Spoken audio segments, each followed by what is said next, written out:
Now on BBC News, Lucy Hockings speaks exclusively to the winner of the Nobel Peace Prize, María Corina Machado. Hello. Hello. Thank you very much. Great to see you in person now. For this episode of The Interview, I speak to María Corina Machado, the Venezuelan opposition leader and winner of the 2025 Nobel Peace Prize. Dress and change, but I think it's, I can wait for a second. Go. Is it okay to wait 15 seconds so we can go out? Yeah. She's been in hiding since the 2024 presidential election, when incumbent Nicolas Maduro declared victory in a contest that was widely dismissed on the international stage as rigged, sparking protests across the country. Yeah, it's perfect. Yes. It's perfect. Yeah, Yes. I love it. Go. Can I go out now? You can go.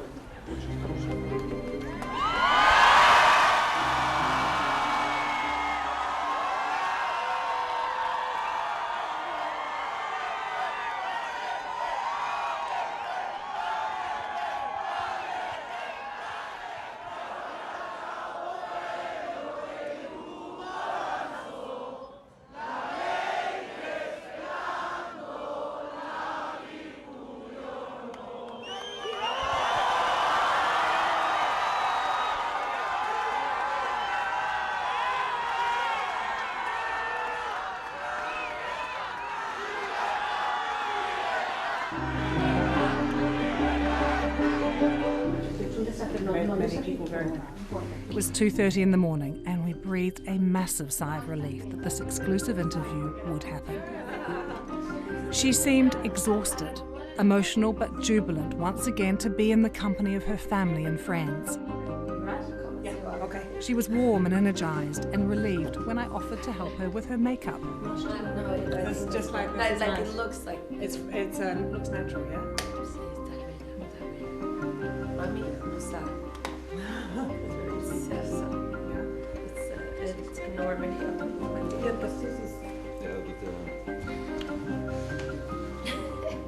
The rosaries don't make it easy, but they are the symbolism.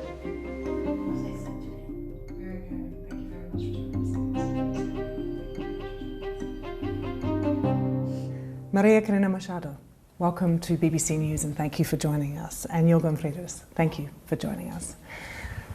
So, congratulations on your Nobel Peace Prize. And you are now here. How do you feel? I am. First of all, I'm very grateful, of course, to the Norwegian Committee, the Nobel, because of this unique recognition to the Venezuelan people that has brought so much hope and enthusiasm and even further unity in our country. And I'm still trying to believe that I'm here in Oslo at last with all of you and with my family, which I had not seen for a very long time. How was that, to not just see your family, but to hug them and to smell them and to touch them again? Well, for over 16 months, I haven't been able to hug or touch anyone. So it certainly has been a very profound sentiment, suddenly in a matter of few hours to be able to see the people I love most on their eyes and touch them and cry together and pray together. And then I had a chance to meet also with hundreds of Venezuelan people that are outside the hotel and to feel that, warm one again after such a long time. It's the reason why I do what I do. It's because I trust the people.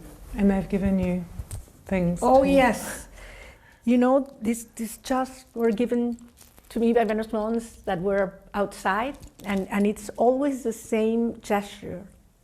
People take their rosaries from their own neck and they put it on me, and they have stories. One of the women that outside told me, George, that actually I think it's this one, that she has brought it with her 20 years ago when she left Venezuela, and now that she wanted me to have it. So imagine all the energy that this brings to me. I think I have over 7,000 or 8,000 groceries that I've received all around Venezuela. No? And Jorgen, how is it for you right now that it's actually happened? Because there were moments this morning where we weren't sure whether we would be sitting here together. Well, not only speaking on my own behalf, but behalf of the committee, and I would say the people here, Venezuelans, Norwegians, many, many more. It's emotional. Having you here after that journey, but to have you finally here, having your daughter representing you in the best way in Oslo City Hall today, but then in the middle of the night to have you here, it's incredible. It's hard to describe with words what it means to the Nobel Committee and to all of us. You must be so proud of your daughter today. Oh, I've been proud of her all her life, and my sons as well. You know, they have taken a really hard part of all this struggle, no? When they graduated, because I had to send them out of the country. They didn't want to leave, but I forced them to go because I couldn't do my job and at the same time protect them. So, you know, they were the only ones in their classes at graduation to be without their mother. And she married, I wasn't with her, and my son just married and I wasn't with him. So it gives me a big sense of guilt, but at the same time I have so much support from them.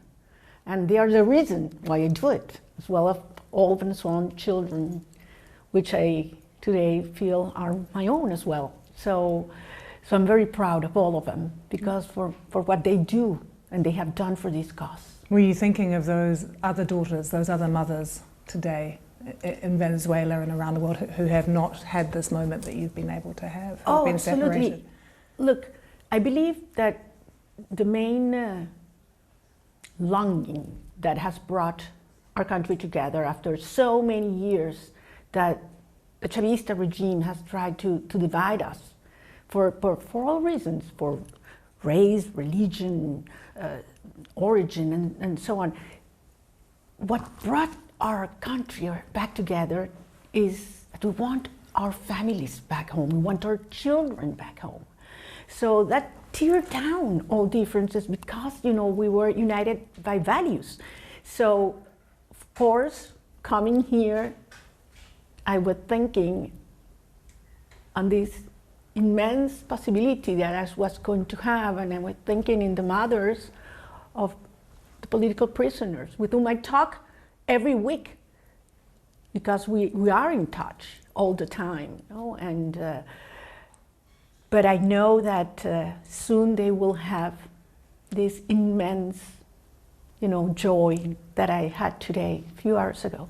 I have to ask you about the version of the story that is now widely circulating about your escape. It's being talked about here in Oslo. It's in some press as well, that you had to wear a wig, a disguise. You went through 10 military checkpoints, a fishing boat to Curacao, a private jet, Miami to Oslo. What can you tell us about what must have been a frightening and dangerous escape from Venezuela? Well, it's important to understand exactly what you're saying. I mean, Venezuela has turned into a nation, a country in which the state applies terrorism. The regime that has control of all institutions has applied state terrorism towards innocent people and committed crimes against humanity. And everybody that dares to speak out, to defend any of your basic rights, takes a huge risk and probably ends in prison. As you said in your incredible speech this morning, Jorgen, just for posting news about the Nobel Prize, you will get in prison.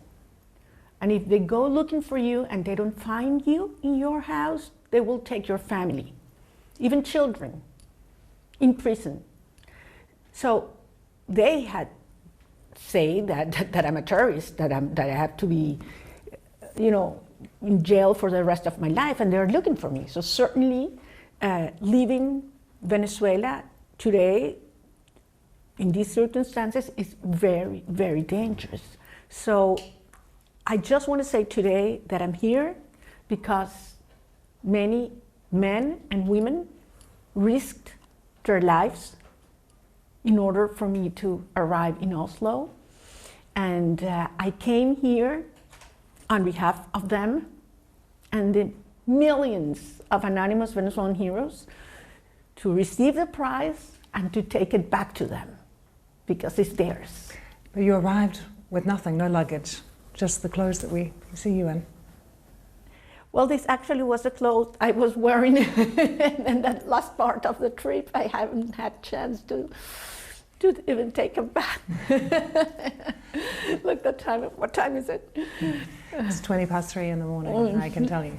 What about the next thing for you, though? Because you know that the Venezuelan government is now calling you a fugitive, that you will be arrested if you go back. Do you intend to go back to Venezuela? Of course I'm going back to Venezuela. The Venezuelan government would have disappeared me if they found me when I was in Venezuela. And I know exactly the risks I'm taking. And what I've said to the Venezuelan people from the beginning is I'm going to be in the place where I am more useful for our cause. And until very short time ago, the place where I thought I had to be was Venezuela. The place where I believe I have to be today on behalf of our cause is Oslo. Have you had any conversations with anyone, whether it be Marco Rubio, President Trump, anyone who has given you some assurances about your safety? Well, I'm not going to answer that question for obvious reasons, but I have to say that we are very grateful to President Trump and his administration, because I believe that what we have said for years, trying the world to understand what was happening in Venezuela in terms of, it was the build-up of a criminal structure that had destroyed every single right, humiliating people, dividing society, and giving away our sovereignty to criminal organizations. And this is something that has an impact beyond our frontiers. Look what's happening in Venezuela in terms of the destabilization that regime has generated in whole Latin America, and now even the United States. So we had said for years, we need to address this regime not as a conventional dictatorship, but as a criminal structure. And the incentives aren't the same. And from a perspective of law enforcement approach, I believe that finally that it's taking place, and I think the world has finally understand that what we are doing is to save lives. You do have, though we understand, quite a close relationship with Marco Rubio. He is a big admirer of yours. Has he told you, has the US told you to be ready, to have a plan so that you could take charge? We need to be ready regardless of what we are told by anyone. Are you ready? We are ready. And we are ready not only because we have the teams and the plans for the first 100 hours and the next 100 days, putting always the people in the center, because that's how we got here. And I have so much trust in what we have learned as a society, that even though it's going to be a really, really complex process, because the regime certainly has destroyed all institutions, and we have crises, we have financial crisis, a security crisis, an economic crisis, a humanitarian crisis, but there's this consciousness that we have fought so hard to conquer freedom, that the society is going to care for it. And I know people understand that we're going to go through really hard moments, that we're going to have to work together really hard, that not all problems will be solved immediately, but we will feel in our bodies and in our souls what it means to be free again. One of the important things that you've promised, though, is justice, particularly because there have been crimes, as you say, committed against many people in Venezuela. And that includes Nicolas Maduro. So is there a compromise that you would be prepared to make around his future in order that he leave? Maduro has been offered throughout these years numerous possibilities to leave power in a peaceful way. When we won the election 16 months ago by a landslide, we offered a possibility of a negotiated transition. He not only rejected it, but decided to unleash the worst repression wave we've seen in our history. We're talking about over 2,500 people detained, among them children, women that were tortured, abused, detailed. What does this mean for his future? What would be acceptable for you? Well, so what I'm saying is that afterwards we offered many other possibilities, throughout all this time, telling that we were willing to sit down for a peaceful transitions in which we were able to make compromises and offer guarantees. They rejected it, and I believe it's not only because of his own position, but you have to understand that there are mafia groups, criminal groups that have, confronting interests today. So some of them are, pushing back Maduro from accepting that this is probably his last opportunity. So what is that opportunity? Would you accept a deal whereby he went into exile somewhere, that he didn't face justice? Look, it's absolutely inconvenient to mention, concrete options. What I say will depend on how we get to that negotiation process, if we do. Because if he refuses, then he understands that he will be in a much difficult situation in which he's right now. So it is the moment for him absolutely to go, to understand that this is serious, not only on behalf of the Venezuelan people, organized and pressing and united. It's also in the military and the police, in which there are real fractures as we speak, and also the international community, which is finally putting a lot of pressure on Maduro. I mean, you mentioned the moment, and that is how it feels for so many, and particularly now that you have won the Nobel Peace Prize, the momentum that gives your cause. But we also know about the American military ships that are, of course, outside of Venezuela, very close, what has been happening there. But also President Trump has talked about the possibility of strikes on Venezuelan soil.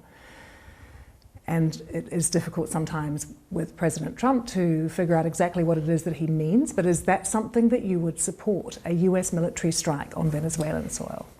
Look, President Trump has offered Maduro, and he has said it publicly several times, to go through a peaceful process to dismantle the criminal structure, and has insisted that the criminal activities have to stop, which has not happened, on the contrary. So we didn't want a war.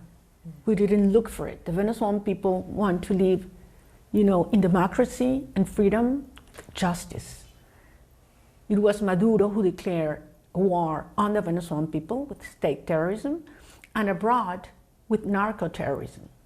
But is that a reluctant yes, then, that you would support that? What we have asked, and I've been very insistent in this, is the international community to help us stop the flows of resources, criminal resources, which are used by the regime for repression of the Venezuelan people, or innocent Venezuelans. Where those resources come from? Drug trafficking, gold trafficking, even human trafficking. And many of these resources end up in, the financial systems of democracies in Latin America or in Europe. And what we have asked is we need to cut those inflows. And a very important part of those resources come from the drug activities. So we clearly believe that an international coalition to dismantle this industry should be put in place, not only by the United States. Jürgen, would you see there being any kind of contradiction there? That if we see some kind of violent takeover or some kind of action inside Venezuela, that we would then see as the head of state a Nobel Peace Prize winner. You know, this is a prize that upholds peace.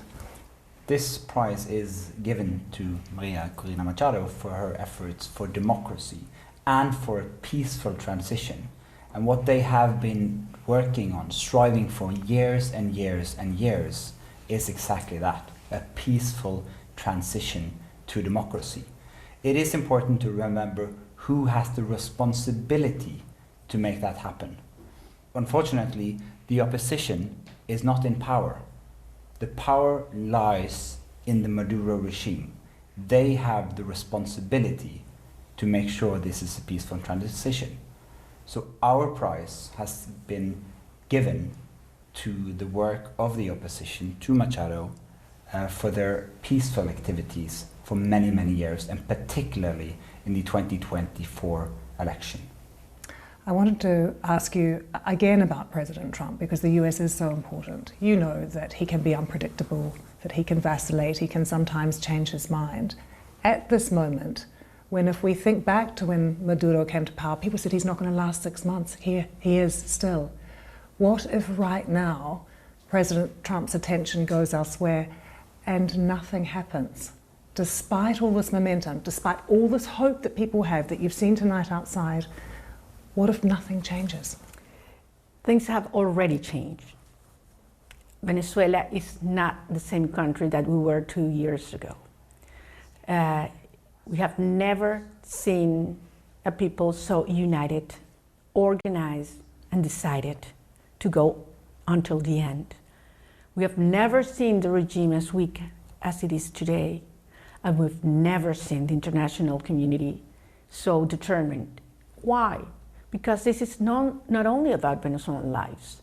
This has to do with the national security of the United States and other countries in the Western Hemisphere. Venezuelan migration has turned into the largest one in the world. The day Maduro goes, you will see millions coming back. That's what everybody said outside. I want to go back home now. The day Maduro goes, we're going to turn Venezuela from the criminal hub of the Americas into the energy hub of the Americas. We will build a security shield. We will force agents from other authoritarian regimes like Russia or Iran or Hezbollah that operate freely in our country in partnership with Maduro. We're going to get them out of our country. So from every perspective, it is something that is crucial for the United States and the region. But just finally, have you been given any assurances by President Trump, by the US, by anyone, that there is going to be this change that you talk of, that will give people that hope that it is going to happen now? My assurances come from within, because I know my country, I know our people. Venezuela will be free, and it will be the biggest historic moment in the Americas in a very long time. I mean, these will have, waves of democratization in the region. We will see Cuba, we will see Nicaragua, we will see other countries that already are looking at us and say, how have you done this? Because they have told us all the time that it was going to be impossible. It was going to be impossible to unite the country, impossible to defeat Maduro, absolutely impossible to prove it. It was going to be impossible for me to be here tonight with you. So we're going to make it that possible. And I think that this will be also a huge contribution to humanity. Because at the end, our fight for freedom, it's a fight for peace. And it is an act of love, as I said today. María Corina, thank you very much for joining us on BBC News. Jorgen, thank you very much for joining us. Thank you.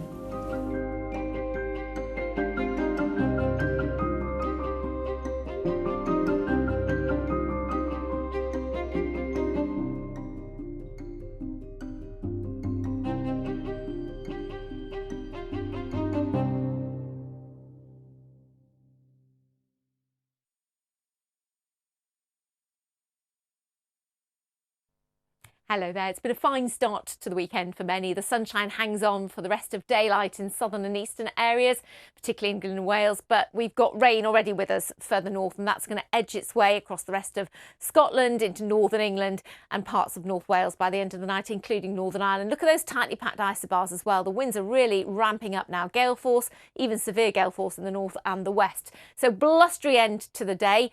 And that means that the mist and low cloud is lifting, and there shouldn't be as much tonight either. And in the sunshine, temperatures, 9 to 11 degrees Celsius, so quite a pleasant mid-December's day, but academic temperature-wise, with the wind and the rain further north, which just persists as we go through the night.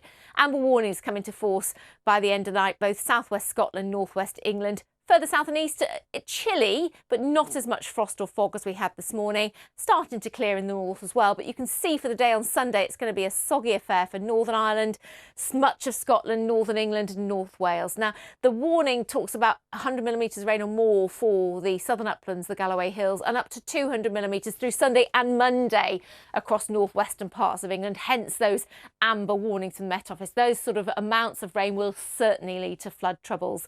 Further south and east, Sunday, mostly fine and dry. Still some sunshine, just a bit more cloud than today and still mild, but quite